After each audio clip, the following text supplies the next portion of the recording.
Hey there, biblical history fans. Welcome to another Biblical History on the Go. Today, we're going to be talking about more current events, but an idea, really. So I came across a video on YouTube that posed the question, can you be pro-black and date outside your race?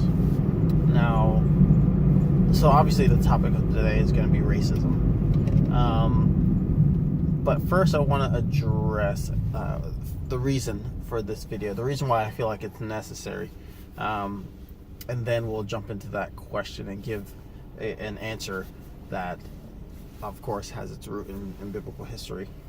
So the reason why this has become such a big topic, partially because of the whole Childish Gambino This Is America music video, and I did another video with the analysis of that, which kind of has the answer as far as what his video means, what it represents, which is the oppression, essentially, of the African American people, and a few other things like gun laws and why that's so important, and people rise up in full force to defend gun laws, but in no small effort they do nothing for the multiple church shootings, the multiple killings, police brutality, etc., which is a huge problem. But then, because of that, Donald Glover was being called pro-black, because obviously he is for his people, the people who he identifies with. But at the same time, someone somewhere, probably multiple people, multiple places, posed the idea that he could not be pro-black and also be dating a woman who is not African American. Specifically, they say white, simply because the way somebody looks in most people's eyes determine what they are. It's a racist preconception. For instance, if you looked at me, you'd probably say, this black guy. But as I've said before, I'm multi-ethnic. There is a ridiculous amount of culture going through my veins, or I shouldn't say culture, because culture is learned genetics. I am African in my roots. I'm American because I was born here. I am Irish and or Scottish, and I am Hispanic. Hispanic as in Latin America, Aztec, and Spaniard as from Spain, also Middle Eastern, and European Jewish, and that's quite a conglomerate of things, and there's more, but I mean, it doesn't really say much other than to say you don't know what people are by looking at them. So the idea that you could look at someone and say they're outside of their race because they look different means absolutely nothing, because of the fact that they could actually be the same percentage of anything, the exact same percentage, and look completely different. Partially, this is that idea in anthropology, which is debunked. Nobody considers this truth in anthropology. However, anthropologists don't talk about it, even though they're required to. They sign papers saying that they would inform people, the public, whenever they can, and however they don't. But this paper essentially says, or the idea basically says, that two creatures, if they look the same in structure, are probably related. This is the idea of macroevolution. The idea that an ape, because of its facial features, because typically that's all they find is a skull, for like the oldest ancestors of humans, you find a skull and you say, okay, this is a robustus, which is a type of species, and then you find another one that looks very similar, only slight variation in the bone structure, and variation I mean big, wider or smaller, and they say, okay, well, this is also a robustus, it must be a robustus. Or you find a human that has a human skull, an ancient human skull, that's got some slight features similar to a robustus, and they say, okay, well, because these features are there, this must be the same species. However, we know in anthropology and archaeology in modern day, there are species that look very identical, and we know based on genetics they are not at all related. These are not the same creatures. So the fact that people would use that understanding and saying that because these two things look the same, they must be related, having no solid evidence to assume that, that idea is racist at its core. And we're not even talking about people yet. We're talking about like the human race, because there's only one race. There's a species of humans. So then, like the ape race, right? There's a species of ape. So to say that this ape looks like this human, therefore they must be related, obviously that's a stupid statement, but that's what we do. And I say we colloquially because I don't, but this is what anthropology teaches. Because this ape skeleton looks like this human, this one human that we found, they must be related. Therefore, an ape in the ancient past gave birth one day to a human. And as crazy as that sounds, that is the whole of macroevolution. Nobody thinks as deeply as they should on the matter, because evolution means that at some point this creature has to give birth to a different species, and that doesn't happen. And obviously, if it did, there'd be a missing link. There was lots of in the recent history, there was lots of debate, discussion, and falsified skeletons in the favor of trying to say macroevolution exists. However, it's still the theory of evolution, because there is no missing link. If someone finds one, then sure, we can look at that and start analyzing it objectively. But as it stands, there's no link between humans and animals. So why is that significant to racism? Because that idea has permeated into culture. So now we say, okay, but let me get some more history on you here. Charles Darwin, proposed briefly in his document on natural selection. He posed the question that perhaps people could have been adapted genetically from apes, being based on similarities. The idea that maybe microevolution, which is adaptation over time, could produce a new species. He did not believe that this is what happened. He just proposed the idea based on the understanding of natural selection or microevolution adaptation. And then people took this idea after his death, tossed his name on it, calling it Darwinism, and purported the idea of macroevolution, which largely took off because of the fact that the church at the time, the Catholic Church, was corrupt, and people needed a way to get away from the church. And they did that through science, and they used these ideas to say, no, you see, there is no God, it's got to be macroevolution, we all evolved from something, and they use that as an excuse to get away from the church, using falsified information to purport a new idea just to get away from the church. Granted, the church was pretty powerful, and excommunication is no joke, but this is what happened. This is where it started.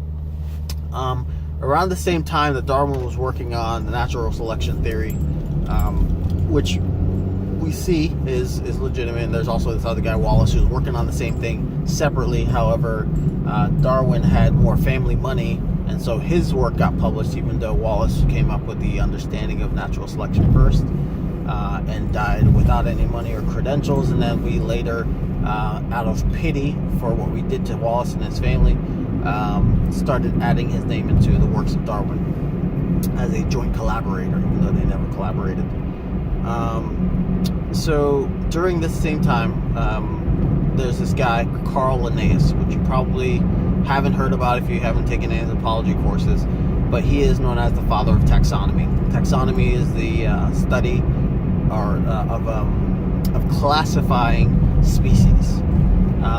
So Carl Linnaeus worked. He was what do you call those guys? Not a monk, but he was a one of those Catholic, the opposite of a nun. I don't know what the name is.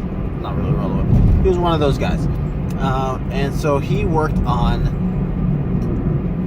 essentially gene splicing, right? Where he took peas, he used vegetables and plants, and he found plants that had different features, and he breeded them in different ways, or planted them in different ways, trying to mix them up to see what he could get out of it, and to see if he could control the outcome of his crops.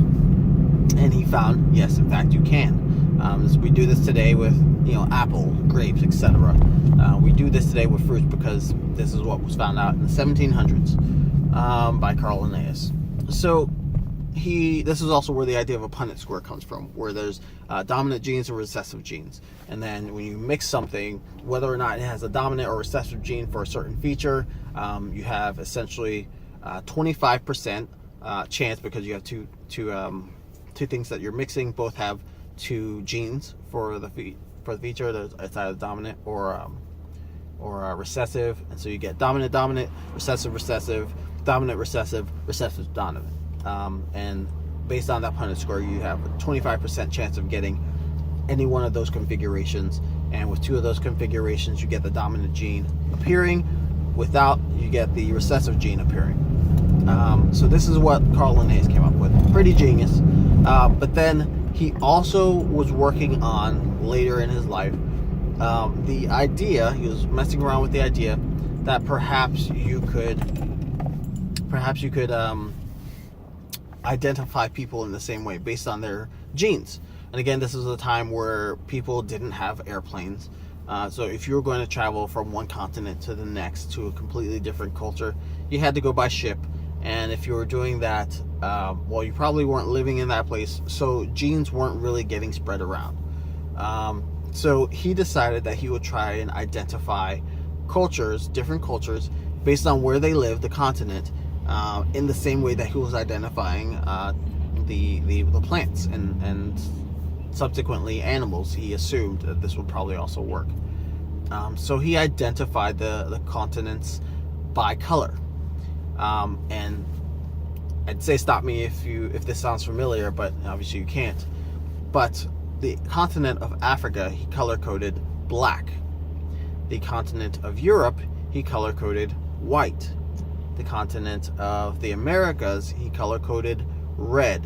You can probably guess what Asia is: yellow.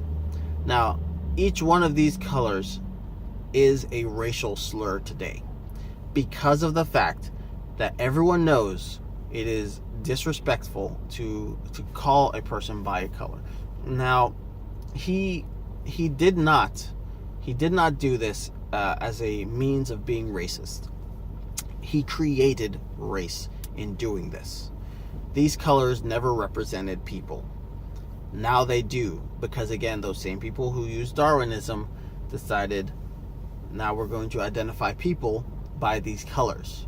And it just so happened, with dark skin, the color black seemed to stick, and with American culture being the way that it was, or British culture the way it was, when we brought people to America, we brought slaves from Africa to America, and we identified them as black, not as African. And of course we know, because the early Americans, a lot of them did not want to identify African people as humans. This is not a racist idea. This was almost like it was a superiority complex. The idea that it is very Nazi, actually, Nazi-esque, where the Americans believed that they were better than anyone else. And so that these people did not have rights. They didn't have the right to live, the right to do with their lives what they wanted to. This is the exact same thing that the Nazis did, except the Nazis did it on a much larger scale. The Americans got away with it longer. That's the difference. So this, again, back to Carl Linnaeus, he accidentally created the idea of race. and those colors begin to identify those people. That's why we don't call Asian people yellow.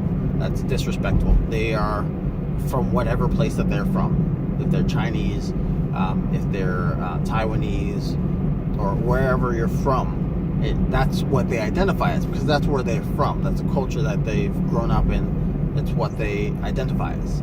They're still humans. There's one human race. But we don't do that because they aren't a color. We cannot simplify a person's existence into a color. We don't call other races by the colors other than white and black. Why? Because the people who accepted these ideas, this racist idea, were the Americans. That's why the Americans call themselves, if they're light-skinned, they say that they're white. If they are dark-skinned, they say that they are black. Now, I say they say, Americans colloquially. The early Americans called the African people Negroes. Negro is a Spanish term, negro, which means black. It's the color. Of course, we all know with American history, we took this land. We took this land from the Native Americans, and there were Spanish people here, and the color black, which they use because they got it from Linnaeus, that idea, they translated it and they used it as kind of a stamp to identify the people that they took from Africa. Now, I don't know if they called themselves white. I assume that they did, because of the fact that it's still permeated in culture. People who are light-skinned say, oh, I'm white. But if you take a genetic test, it's not going to say, you are white. It's going to say, you are Caucasian, or you're from this specific area, the Caucasus or whatever, or you're Scandinavian, you're Irish, you're Scottish, you're Spaniard, etc. There are people groups, cultures that have specific genetic features which can be identified genetically. So that's what these genetic tests will tell you. They don't say white, they don't say black, because colors do not represent people. That is racist. So the problem, just because we've got the whole history there now, the Americans are the problem when it comes to racism. This problem does not exist in other places. What we do get is xenophobia, because people are afraid of the religious nature from other cultures. So the complaints are typically about the people, not their color. It's about the people. It's about the cultures. So like the Greeks or the Romans or the Muslims, which is essentially an area. It kind of covers a religious belief. But Iraqis, Pakistanians, and Afghanistanians, people groups. That's what people tend to fear outside of America. It's the ideals, but it's not necessarily the color. Here in America, the only place in the entire world, we identify people by color out of ignorance, because we've forgotten that people are not colors, they are people. So this idea of racism, or like this is racist, that's racist, yes, a lot of things are racist, and it's not because people are trying to be racist. They are inherently racist because of what they've accepted, because they don't know. It's out of ignorance. They're racist out of ignorance, and then often they take that to a different level, and they're racist out of hatred and out of ignorance, because they don't understand. I'm trying to help you understand here. So the problem in America with racism is inherently in their understanding, or their acceptance of the idea that race exists. You cannot talk about the subject of racism and say, how do we not be racist? You are being racist by acknowledging the subject of racism. How do we get rid of it? Understand and teach that race is not a thing. It is an idea, a man-made construct that does not exist. There is a human race, there's a human species. but you cannot identify people by color, and you cannot identify people as a race by the country that they came from. These borders are made by man. These borders did not exist until governments existed. So you cannot say that somebody is Lebanese or Israeli because of the borders that exist there. Although that's a bit more difficult because Israel is a culture that has been around longer than, well, any surviving ancient culture. They are the last ancient culture still surviving. But for instance, let's pick another one: North American and South American, right? So say somebody's North American or they are South American. Those borders didn't exist. It was just the Americas. You take those same people and you remove those borders, they become American. But of course, in Donald Trump's world, people from South America or Mesoamerica, these are not Americans. They are Mexicans, because Mexico is the current government that exists there. That is the problem. That is the problem. That we have identified people by where they're from. And in America, we've identified people by color, and the ignorance level is so high that these questions sound wise. If you are pro-black, can you date outside your race? And is that racist? The entire question is racist. The idea is racist. And it comes from a racist it isn't a racist idea that comes from a man who is trying to see if he can identify people in the same way that he identifies plants. And the answer is no, you can't. You cannot do that. It's not just a moral or ethical argument. It is not a scientific argument. You can't do it. It doesn't work the same way. We don't control the ridiculous amount of genes that go into people. It's not the same number of genes that go into a pot of peas.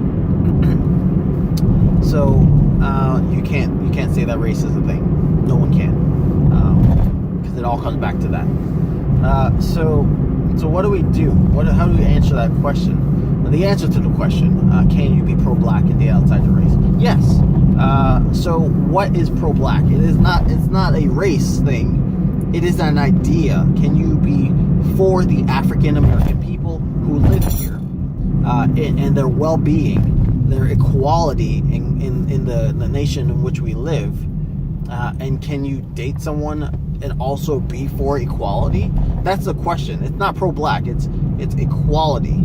It is the rightful treatment of a human being. And can you do that and love someone who looks different than you? That's what the question actually becomes when you put some knowledge onto it. Can you be for equality, and can you love whoever you want to? Yes you can. So this should not be a debate in our culture. This shouldn't be a debate at all. It shouldn't be happening on Twitter. It should not be perpetuated, especially by the President of the United States. And it certainly shouldn't be perpetuated by Christians. There's this verse in Corinthians, I believe it is. Although there's a lot of Corinthians, so sometimes they get mixed up. But one of the apostles, actually, because it was an apostle, it was probably Paul, because he did essentially all of the New Testament, except for Peter, which is obviously written by Peter, and Hebrews, which is also written by Peter. How do I know? Because Peter was the leader of the circumcision group. They had two groups. They called it the circumcision and the uncircumcision. Paul was the leader of the uncircumcision, necessarily reaching the people who were uncircumcised, the Gentiles. The other group was the circumcision, reaching the Israelites. That's why their messages were very different in the way that they're spoken. If you look at the writer's voice, it's very clear that Paul speaks in one way, Peter speaks in a completely different other, and he's speaking to the Hebrew people, which Paul was not allowed to, because that wasn't his group. So they said to the people, "You are neither Greek nor Jew, you are Christian first." So if we're going to take a biblical stance on this, we're going to say exactly what this means. Race, or the culture you come from, is secondary to your faith. Does that mean, or what does that mean? in context, if a Jew decided to marry a Roman, which would be super controversial at that time because of what the Romans did to Jesus, or especially the Jews were at fault as well. But if they were to try to mix those races, those cultures, what does that verse saying about that idea? And it's saying it doesn't matter if you're both Christian, then this is fine. That's what you should be identifying as, is your faith. What you look like, where you come from otherwise, does not matter. So this cannot be an argument in the church. Moreover, it really isn't typically. However, if you think about it, the way our culture, American culture, has portrayed interracial relationships, you don't see it on TV. You look at relationships on TV, and you'll see, okay, a white person, they are in a relationship with another white person. A black person is always in another relationship with a black person. And if there are people who are in interracial relationships, it's either a comedy or it's something about the future, because the future is different and people can do that in the future, or it's controversial, a controversial piece in general, because this increases controversy, and that's the only way it's portrayed. Look at commercials with families. Point out one commercial where there is an interracial family. I bet you will not see it often. And that is the problem, because we permeate into the minds of our culture early on, because you're watching TV all the time, you're constantly bombarded with these ideas in these commercials. It doesn't matter if it's a car commercial or not. That's not the only information you're receiving. You're receiving the information that this is what a family looks like. You're receiving information that this is what African American people act like. You see these commercials about, where there's, for instance, I saw one the other day. I think it was a Best Buy commercial, and this African American guy or black guy was talking to this white woman who is, I guess, just like a sales clerk or something from Best Buy. But she, mentioned something about a good deal or something. I don't know. I wasn't really paying attention to it. And so his response is he starts dancing. Why? Does every African American person or black person start dancing when they hear good news? And then of course she starts dancing to, like, that's funny, like as if she doesn't dance. So why are we perpetuating this idea that this is how black people or African American people act? Why are we perpetuating this idea that family looks like this, and if you aren't dating or you are married to somebody who doesn't look like you, that you're suddenly a problem? So for myself, I, being the many races or genetically diverse cultures, I grew up not noticing that my skin was different than a lot of the people that I tend to see, especially at like church. It honestly wasn't until like my junior year of high school that I realized my skin color was different, because my parents did an excellent job raising me and not pointing out that I was a color, but treating me like a human being. And it wasn't until I went on a mission trip once to this place where we were in a lower income neighborhood, an area. It was like a trailer park somewhere, and like the people were, I think the culture was largely Hispanic, but they're I didn't think about that. There were people who looked different. And one of the girls who had come on the mission trip was a white girl. I pointed out, she said that she was jealous of me. I was like, why are you jealous of me? And she's like, oh, you stand out. You're the only black guy here. And I was like, what? And I looked around, and I realized in that moment, she was right. I did look different from everyone else around. I had not noticed my entire life up until that point that I looked different than the people that I spent my time with in the church. And it's very interesting, because that point after I realized I was often alone in that sense at school, or when I go to the store, if I went to a concert, an orchestra, that there was this very clear segregation in society still. But it's not even that it was mandatory by law. It's just that's how it was. That's how it is.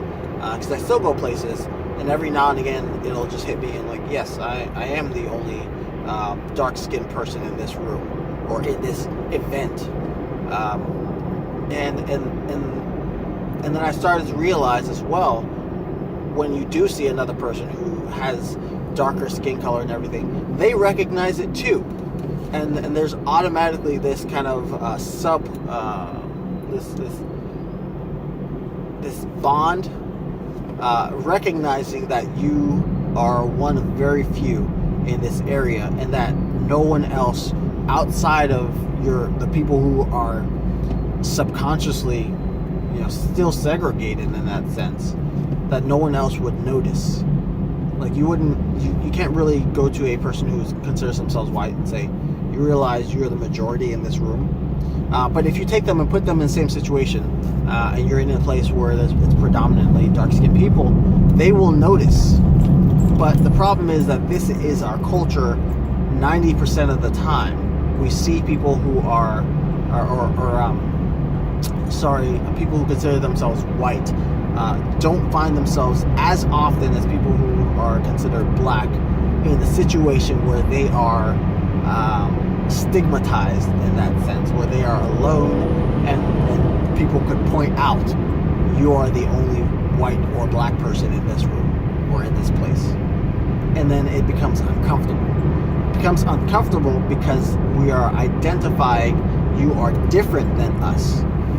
And that shouldn't be the case.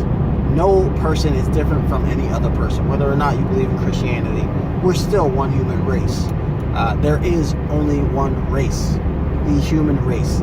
So the smart question that should be asked, if we're a human race, how can we say that there are sub-races? How does that even work? Especially if these races are dependent on governments existing.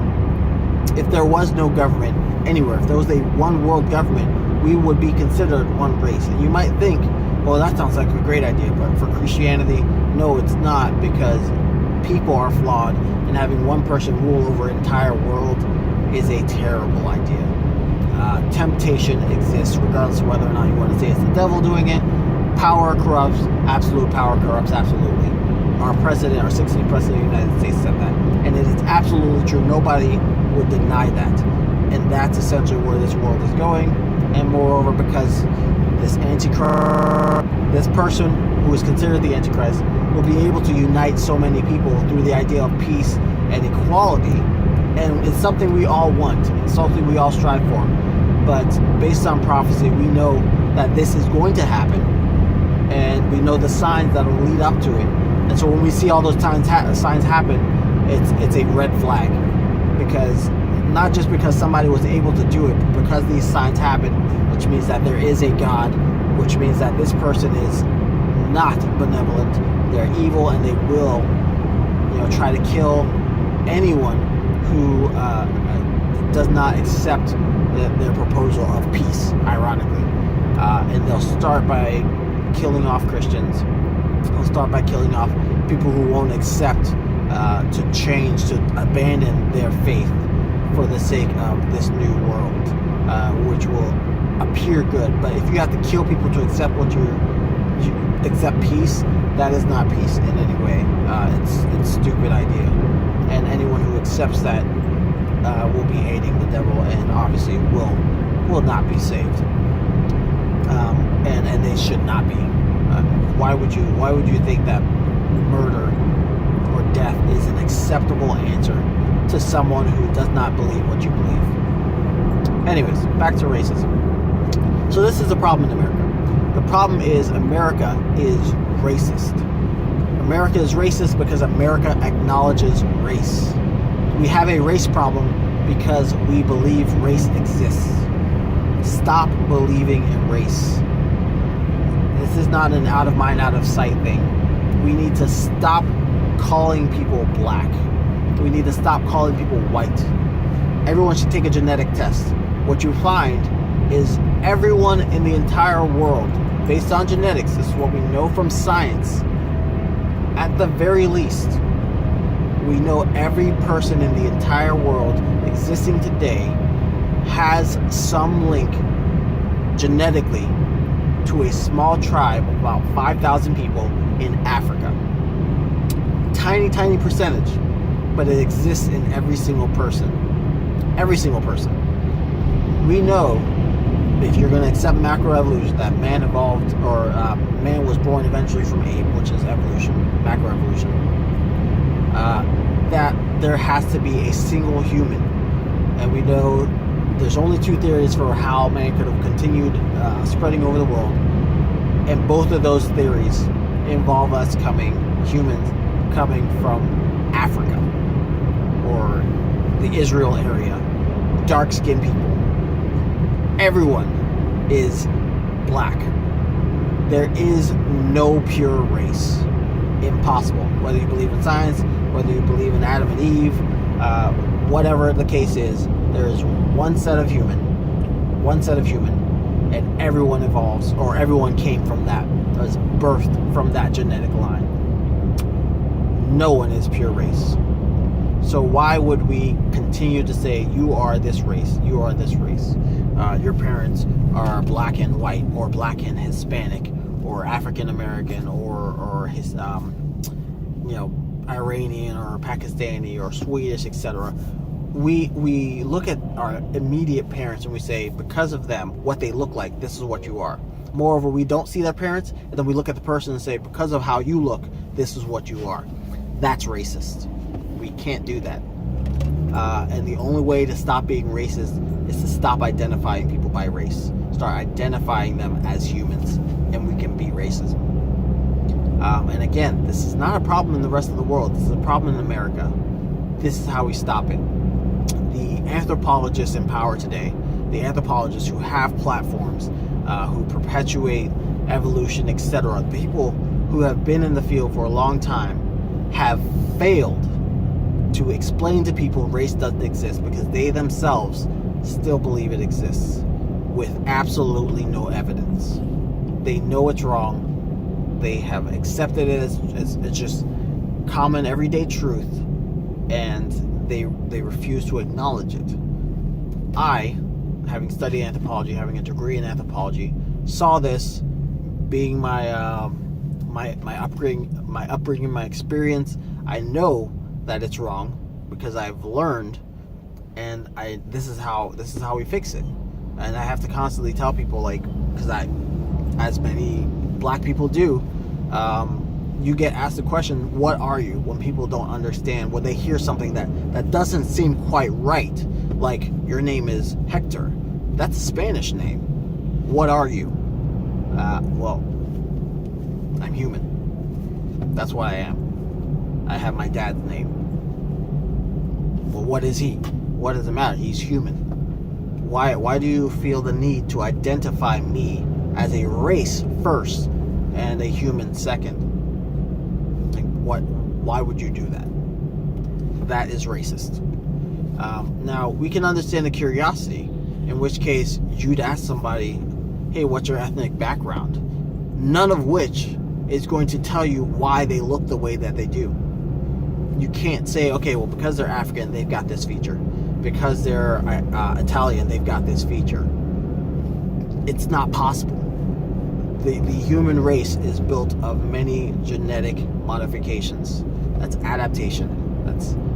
That's natural selection, if you will, at work. That's microevolution. This exists. This does not create new humans or different races of human. Every human can procreate with every human anywhere. That's not a new race. That's one race. It's one species. So, I mean, I can beat the horse to death, but it comes down to you.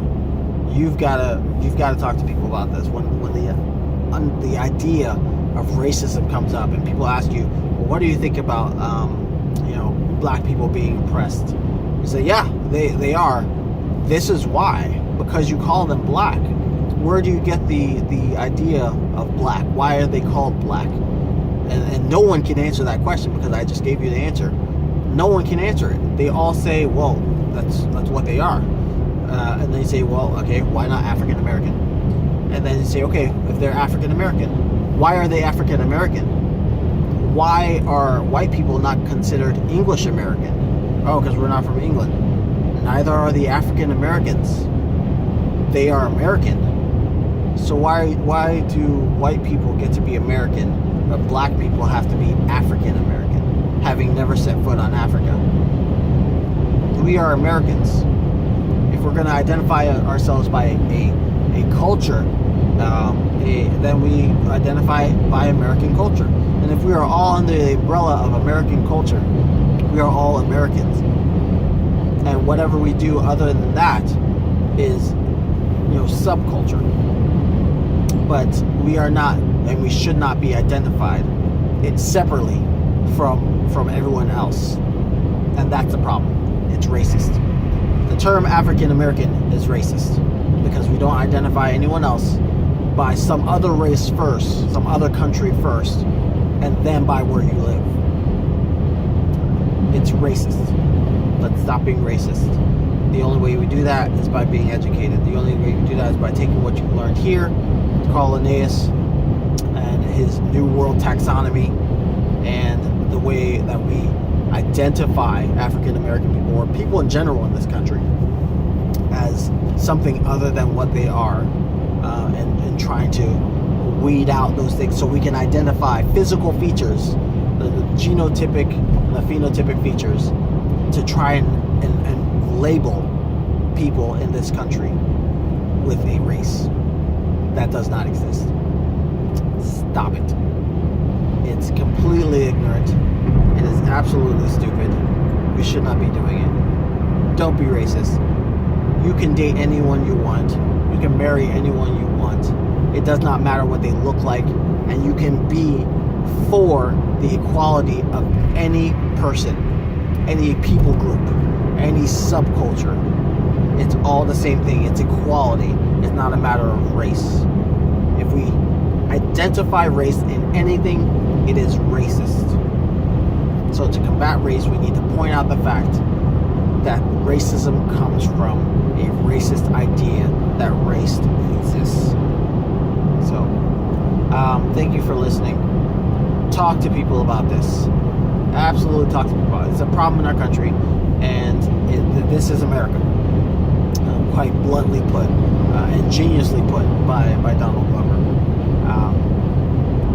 That's the problem.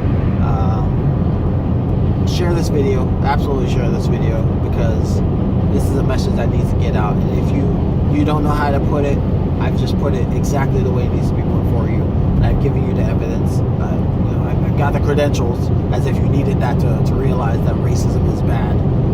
Maybe Donald Trump does. But share this video, talk to people about it, and more than anything, please talk to people about this stuff. This is the only way we're going to get this issue resolved. And if you just watch this video and say, oh, that's nice, and move on, nobody changes. And it's not just, I'm gonna start with me. You cannot change this major problem just by changing what you believe and not changing the way you act and see the world. You need to talk to people about this. You need to ask people, what do you think about this? Why? Because when you do that, you can change their perspective, and they'll talk to people. If each one person talks to 6 other people, then that is a multiplicity of people in a very short time that spreads this message of anti-race. That's what it needs to be. So don't be lazy. Don't like this and put it in your news feed and then go on to the funny videos. This is exactly what the music video was talking about. It's ignorant, and it's not helping the problem. You can't go from, oh, this is a problem, we should do something about it, and then walk away. You are part of the problem. You're perpetuating racism if you do that. So don't do it. Don't perpetuate racism. That's all I've got to say on the matter. Have a good one.